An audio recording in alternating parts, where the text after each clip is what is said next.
Hello everybody, it's Soviet Bear. Today with my guest Joaquin Flores. Um, Hi Joaquin. Okay, so what is going on in Ukraine right now? It is a full-scale war, a civil war, and great news today, the entire junta battalion, the Aidar battalion has been wiped out. It has been encircled and annihilated. That's a great news. Yeah, we're talking about over the last few days, we had a series of events that transpired.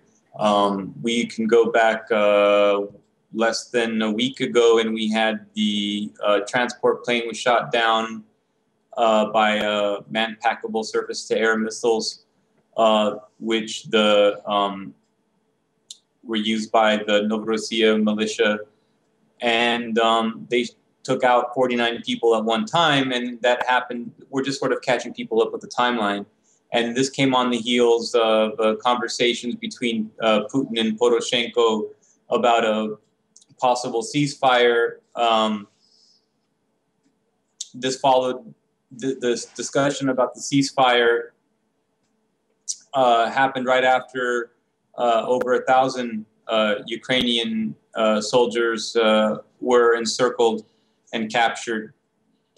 This was a major, major defeat and a major setback because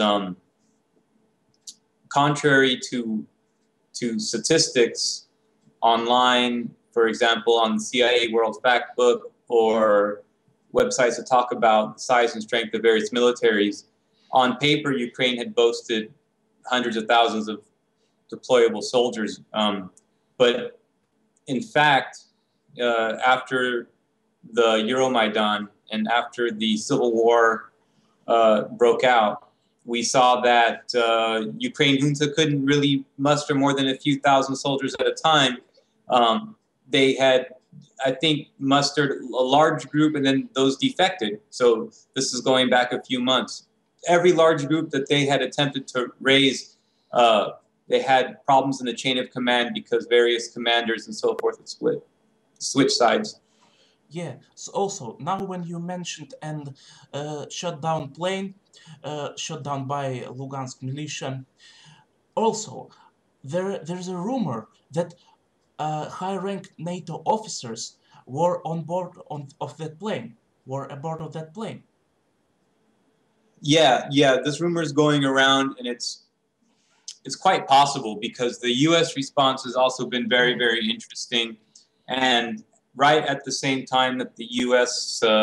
Efforts through its Ukraine avatar, through its Ukraine proxy, were sort of ground to a halt, they activated their groupments alongside the Saudis in Iraq with ISIL, and the entire media focus has switched almost completely off of Ukraine and almost entirely onto Iraq, which I think is positive development for Novorossiya, because I think that Poroshenko has almost all but recognized, in fact, the separation of Novorossiya.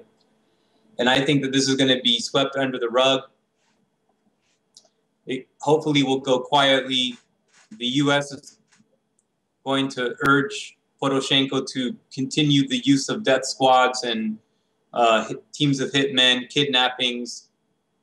I really doubt that you will see formation of larger than 800 or 900 men at a time be able to move around in Novorossiya on the Ukrainian side. They will have to engage in standard guerrilla tactics on a hostile turf. So it's been amazing.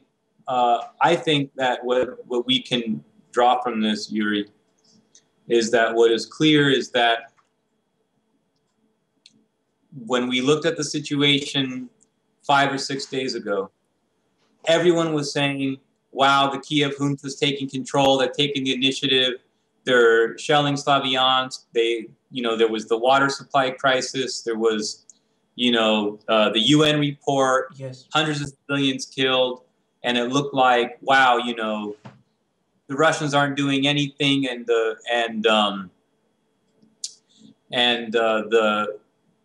various leaders of the different militias were saying, hey, we only have a few months left that we can hold out.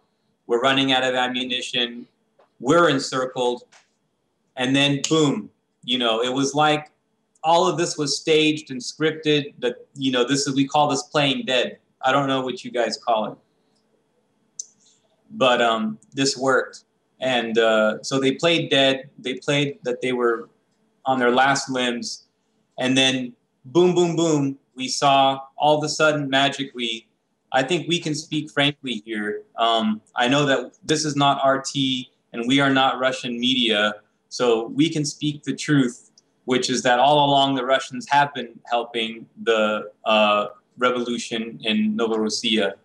And we have, I think you've seen them and I've seen them, photographs of 40 or 50 tanks have somehow magically appeared in the hands of the Novorossiya army.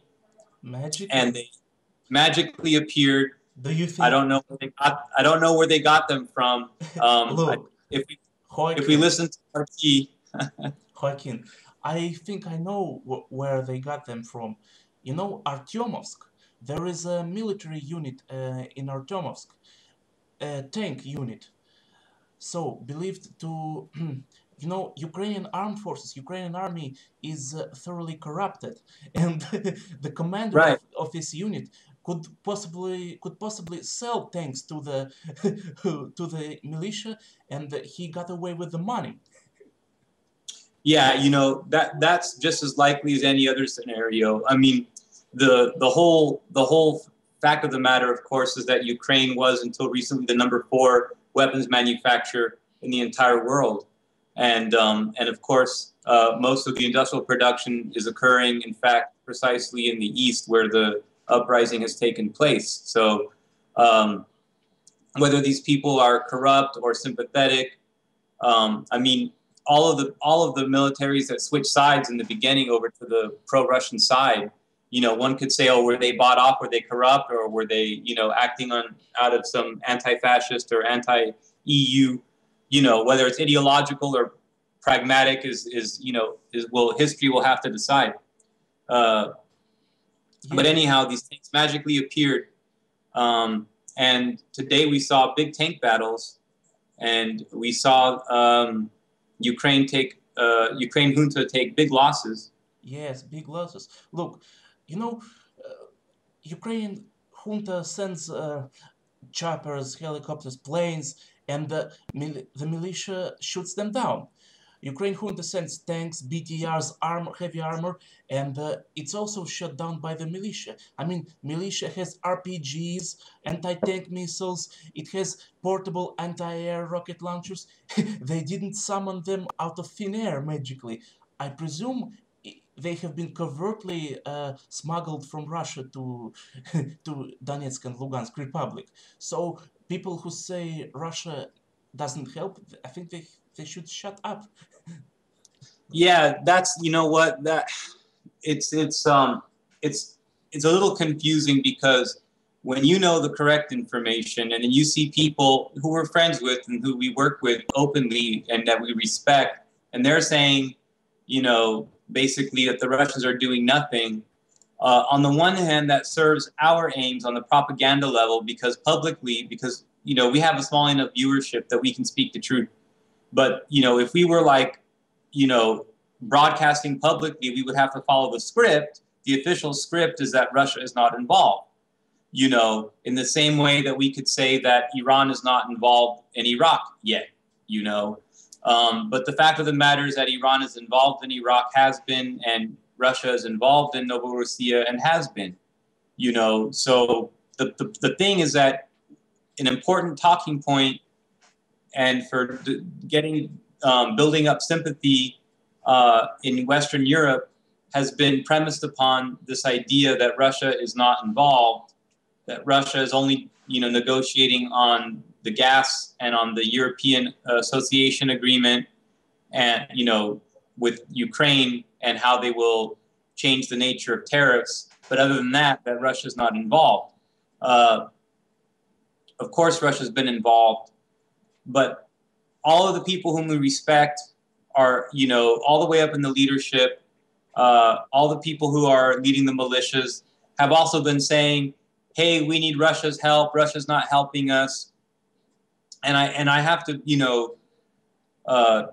say that it's pretty clear that they are also following a script, because all the facts point to the contrary. In fact, that Russia has been involved. So yeah, but also some hotheads, they say Russia should immediately send troops and crush junta. But come on, we all know do you think of aftermath of this move? Right. No, I mean that they don't understand information war, and they don't. The thing is that they're believing the wrong people are believing the right propaganda. If you know what I'm saying, I mean, like, yeah, our friends and our allies have been saying in the mainstream media that Russia's not involved, but that was supposed to give Putin credit. But the super patriots who are on the right side, their hearts are in the right place. They're saying the fact that Putin is not involved is, showing that he's, very weak and that he's not going to do anything. I mean, the theories about why Putin is not involved have become very complicated. It's a very complicated myth. Some of the militia leaders said, oh, this is reflective of the fact that there is a struggle in the oligarchy, that the oligarchs who are connected to the EU are getting hit hard by the sanctions, or the other ones who are the fifth column and the sixth column, the pro-Hillary Clinton oligarchs, they're holding Putin back and they're keeping him from acting. Very, very complex theories, but that kind of explain it away, but don't explain the facts on the ground. How did the Russians allow all these Cossacks to arrive? How did the Russians allow all of these man-packable SAMs to arrive? Where did the money come from to fund the militias before the governments were seized? Where did the money come from? I mean, yeah, there were local oligarchs who were pro-Russian. There were elites and oligarchs in the East who were supportive of Yanukovych precisely because he wasn't going to mess up the relationship with Russia. But that money comes indirectly through NGOs and through business deals and through bank accounts, through relationships with Russians, if it doesn't come directly from Russians themselves. Of course, this only demonstrates how intimately connected Ukraine and Russia were and are today. But, the thing is that we have an emerging situation, I think, that I would get into with you if you want. But, I think that Poroshenko has tacitly admitted that Novorossiya is a distinct entity. One of the things that they've done, which is quite laughable, is that they have tried to reintroduce they want to unilaterally draw the border between Ukraine and Russia. And there had been a commission set up since 2010 between Russia and Ukraine to finalize the border between Russia and Ukraine. There's still not like an official border between Russia and Ukraine. There's, few dozens of kilometers in different parts which are ambiguous. But now the border is going to change way more. They never agreed to the border. And there's and also the 1994 Budapest Agreement about the international respect for the borders of Ukraine and why it was that Ukraine would not be in NATO, but how it was that Ukraine would not be part of the CSTO, was basically a document which affirmed the neutrality of Ukraine and created Ukraine as a special co-prosperity zone between East and West. Similar actually to Iraq, post-war Iraq, which is a co-prosperity zone between Iran and Israel and the US. That does not mean that those involved in the co-prosperity are allies. Yes, right. So, just I can't stop talking about the aftermath if Russia sends her troops because Yeah, no, foolish. it's foolish. That would give the US a good reason, to example, to attack Syria, or to, for example, to forge, to unite all of Europe around the US. And you know, there are a lot of planes and NATO troops in Estonia, Latvia, Lithuania, and they are all ready for action. That could mean a World War III.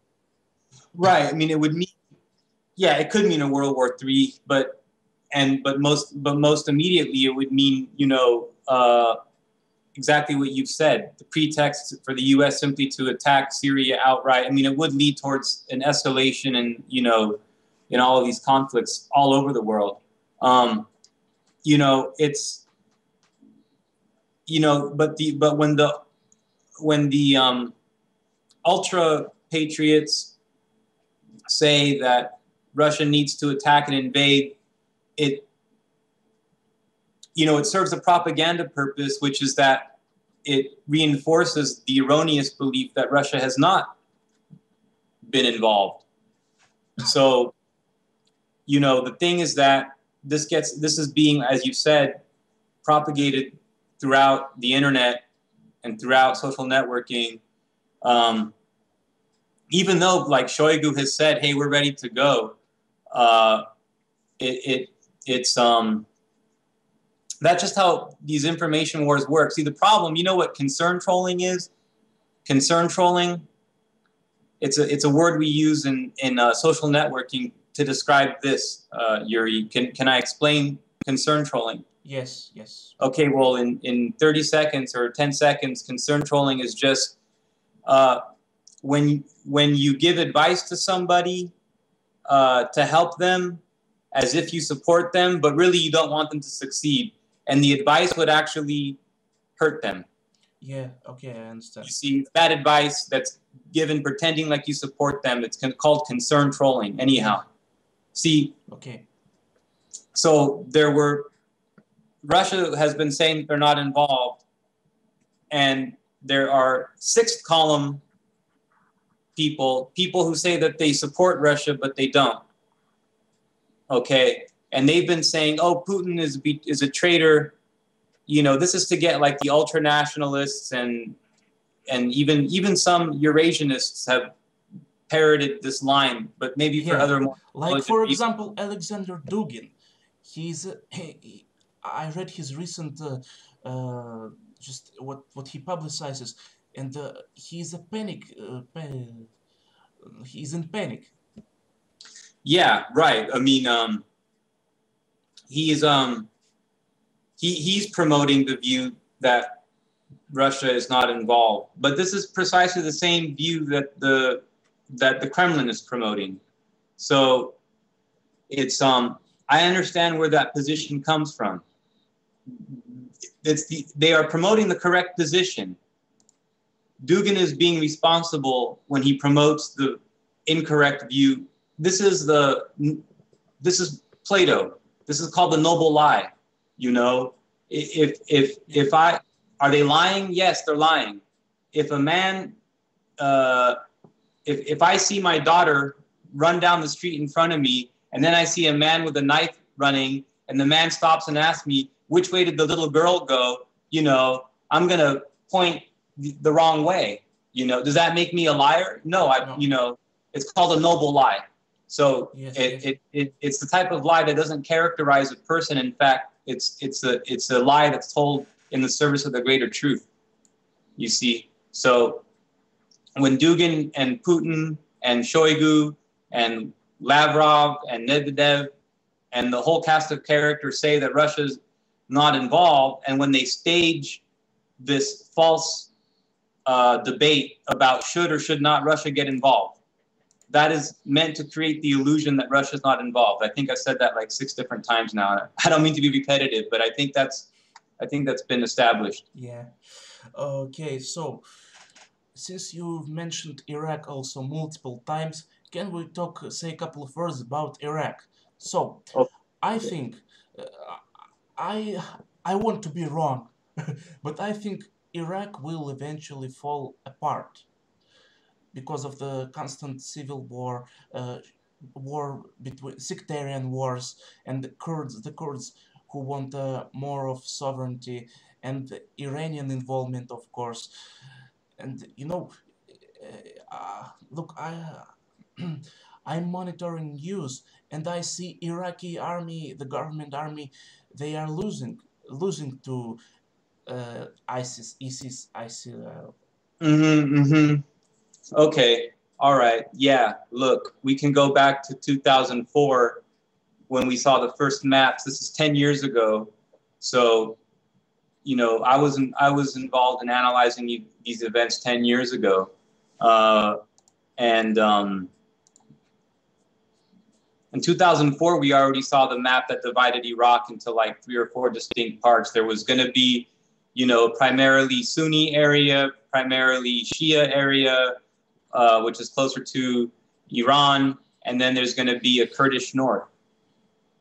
So that idea has already, and in effect, the state and the Constitution, that the first draft of the Constitution that was in when Paul Bremer set up the occupational government, and then Shalabi, the Iraqi, who's actually from Iran, came in and set up the framework, was a more decentralized model than had existed under Saddam Hussein. So that already really established 10 years ago, Yuri, this reality that Iraq is broken up into at least 3 different parts. So I would agree with you there.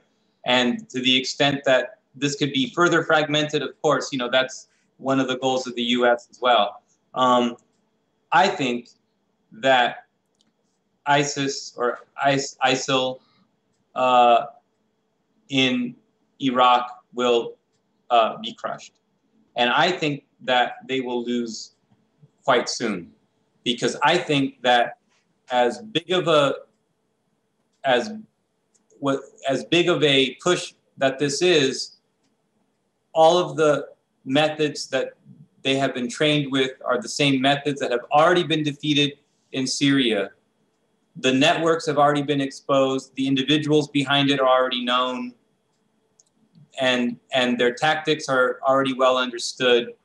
And because the Iranian special forces and military advisors directly in Syria and through Hezbollah in Syria have been involved in fighting the same group in Syria, they're already prepared to do it in Iraq.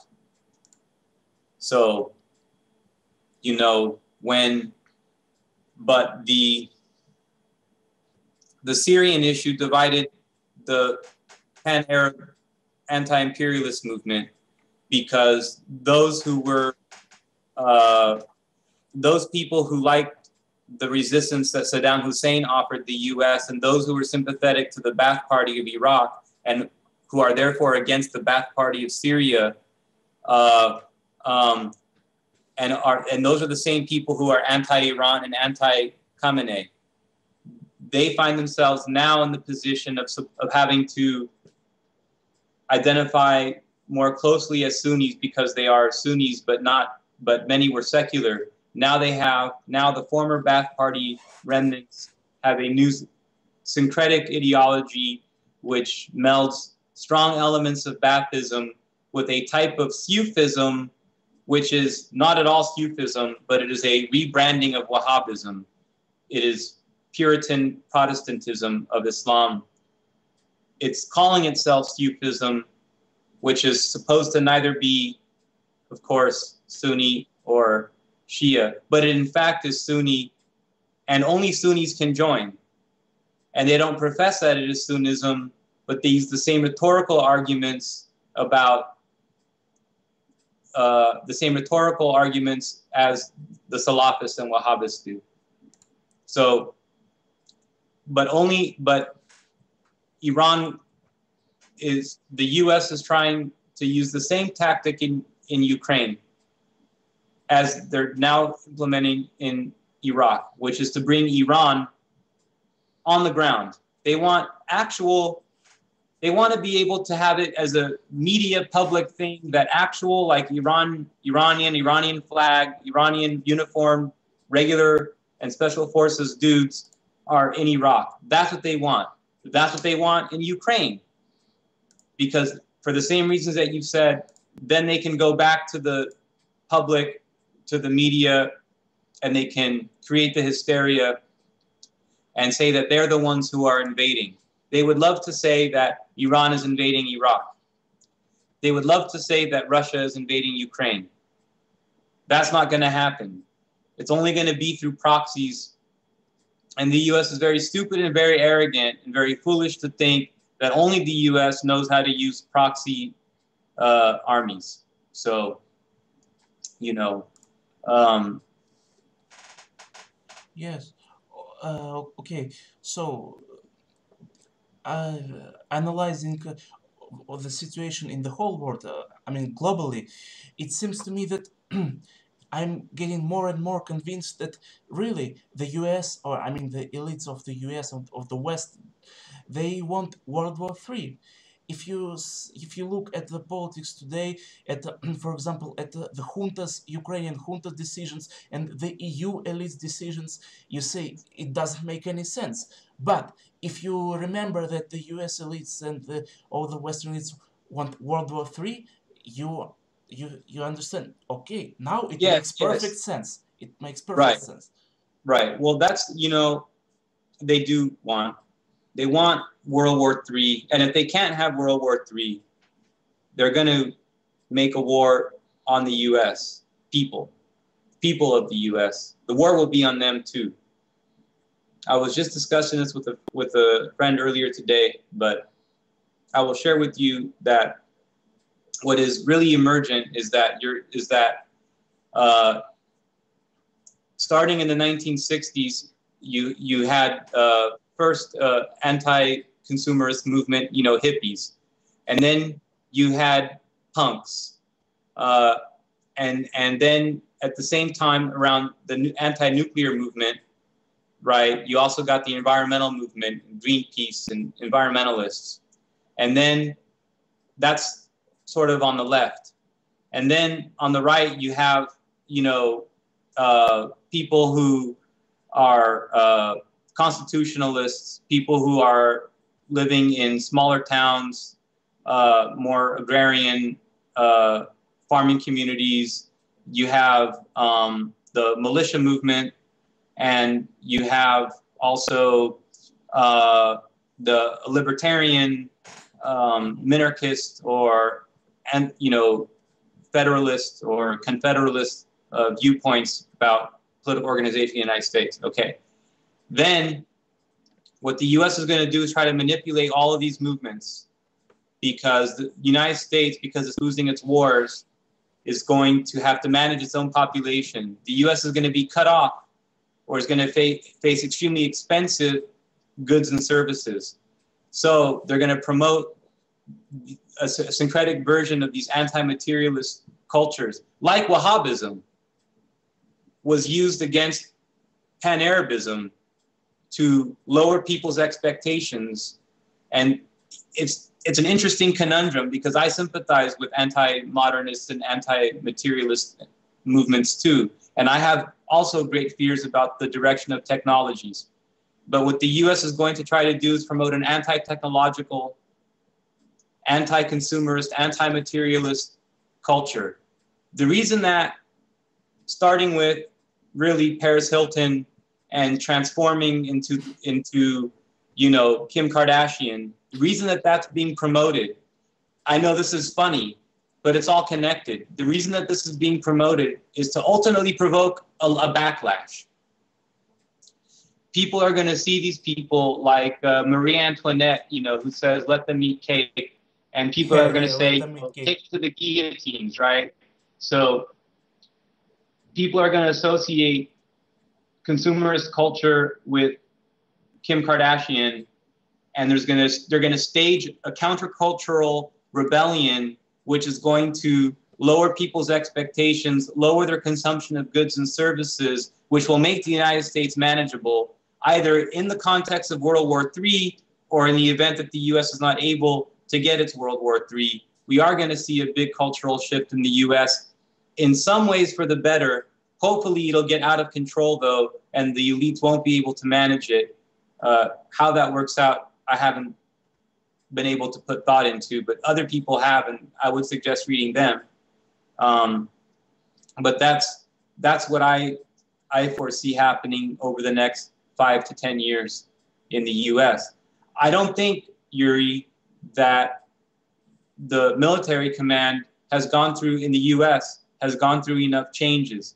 Whenever there's a big change up of the military command, we see it in the headlines because these people are publicly known.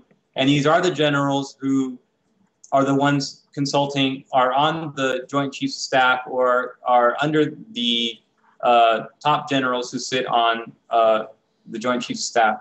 So they have not supported an escalation. Many of these have not supported an escalation of war in Iraq, and have not, for example, Dempsey said that Iraq is not winnable.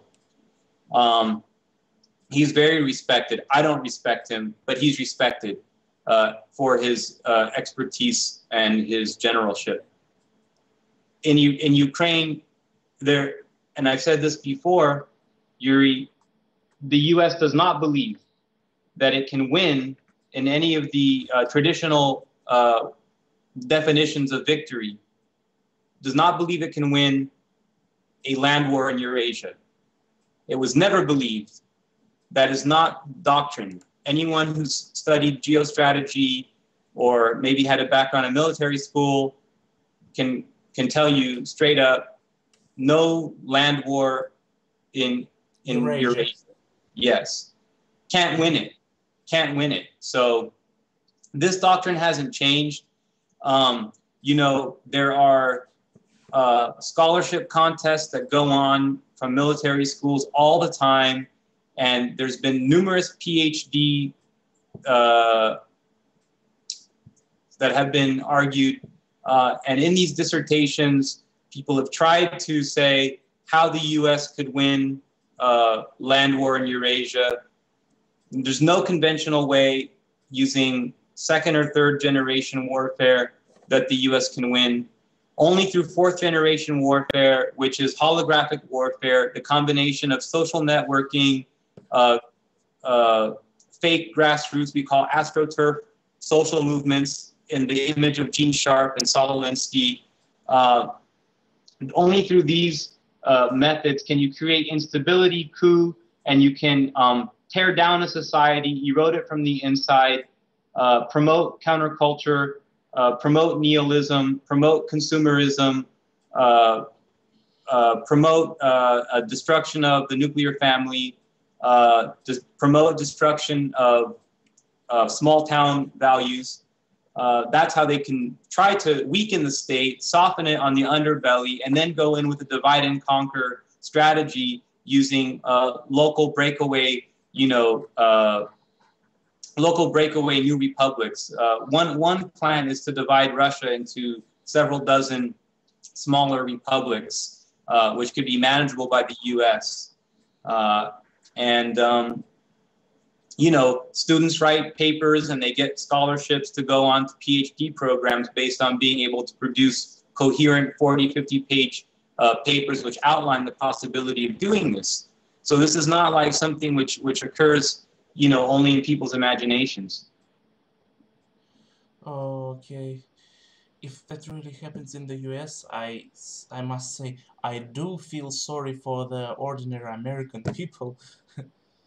Because they are just in general the same as the Russian people, as they want the same. They want to live, they want to work, they want to raise their families, to raise their kids.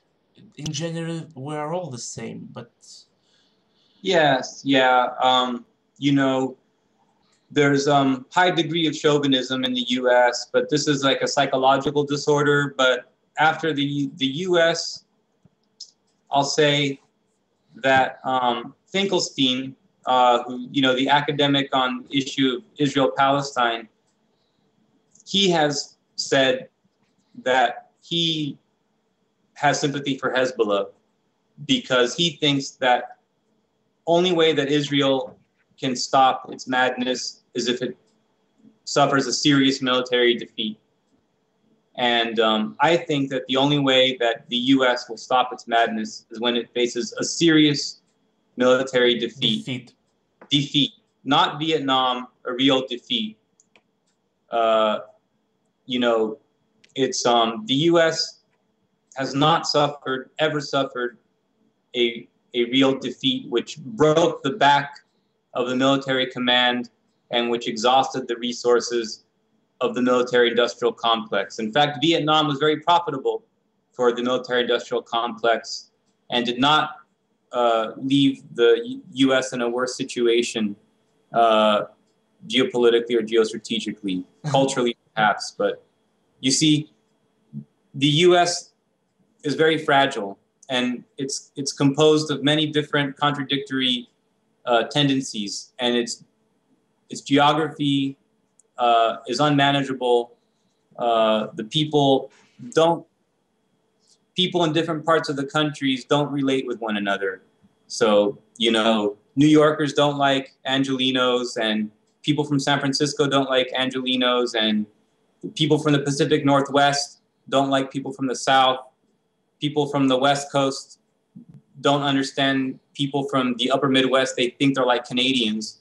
So, you know, it's already been talked about how the U.S. would break apart in 5 or 6 pieces, right? So, yeah, Igor Panarin.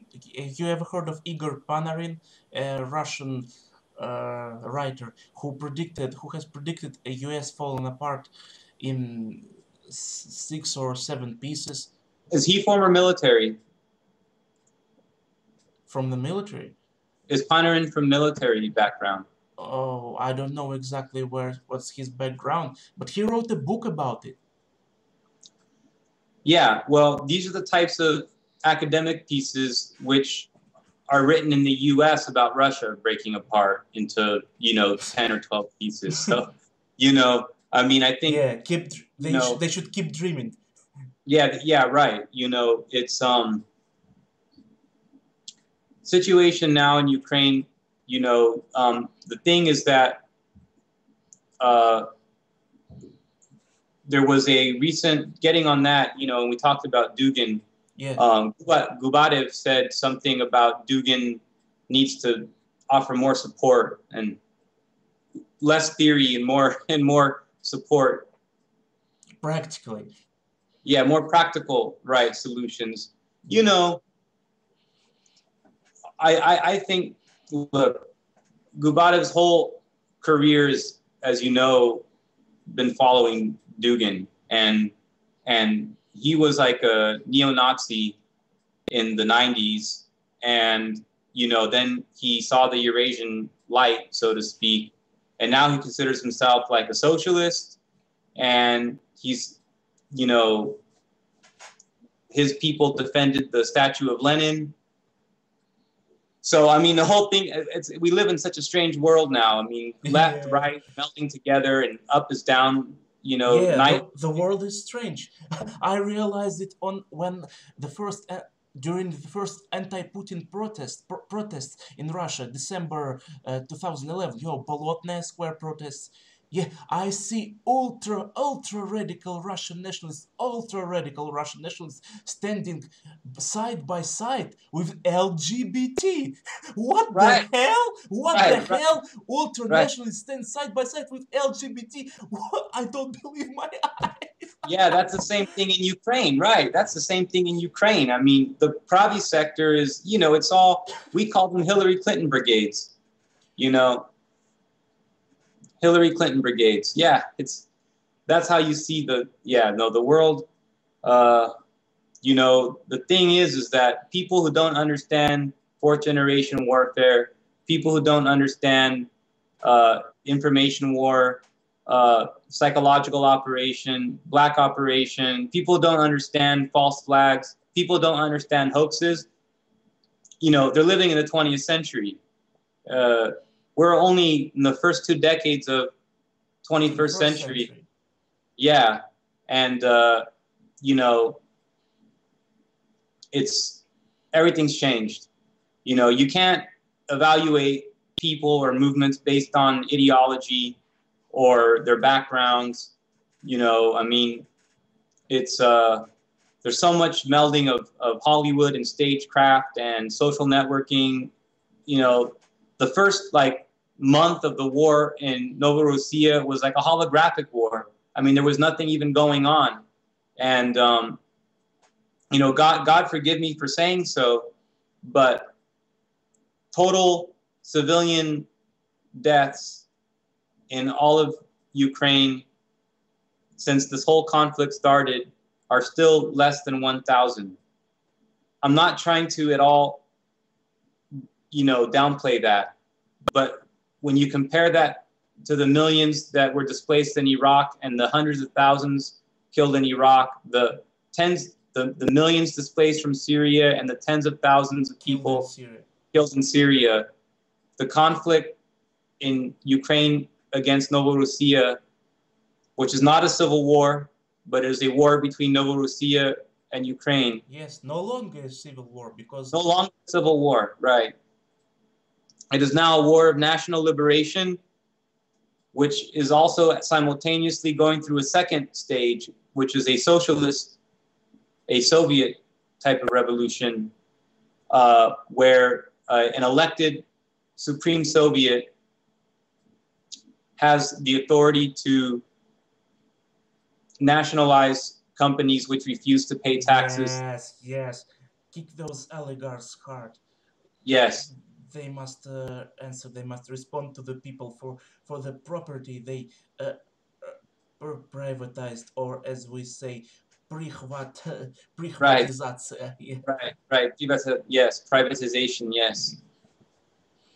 All right, Joaquin. Do you have anything else to add? Do you want to ask me? Yeah, you know what? I would just say that we've seen a complete 180 from last week to this week. This was very, very similar to what we saw a couple months ago, where Russia played dead, and then boom, there was a surprise. You know, I just laugh at the people who follow the mainstream news or the fake alternative media, and they follow it blow by blow. They live in the moment. They have no sense of, you know, proportion, and no sense of time, no sense of strategy. And they're so quick to declare that people who are experts are not doing their job. Yeah, and those people who say lack of strategy, lack of strategic thinking. Some people seem to, they can't analyze for Right, they can't analyze for shit, you know. And, you know, look, I'm not trying to sound like an asshole, but, you know, average IQ in the world is 100. 100 means average. So, I mean, all politics, all social psychology, all ideology is, you know, structured around that fact. They're human beings. We love them. They're our brothers and sisters. We are our brothers' keepers. And, but many people are prone to believe the stupidest fucking shit. And that's why. So, what are we going to do? We're all in it together, right? Yeah, right. So, should we stop here or... Okay, thank you very much, Joaquin, for this video. Okay, thank you. Bye, Joaquin. All right, I'll see you. Bye. See you later.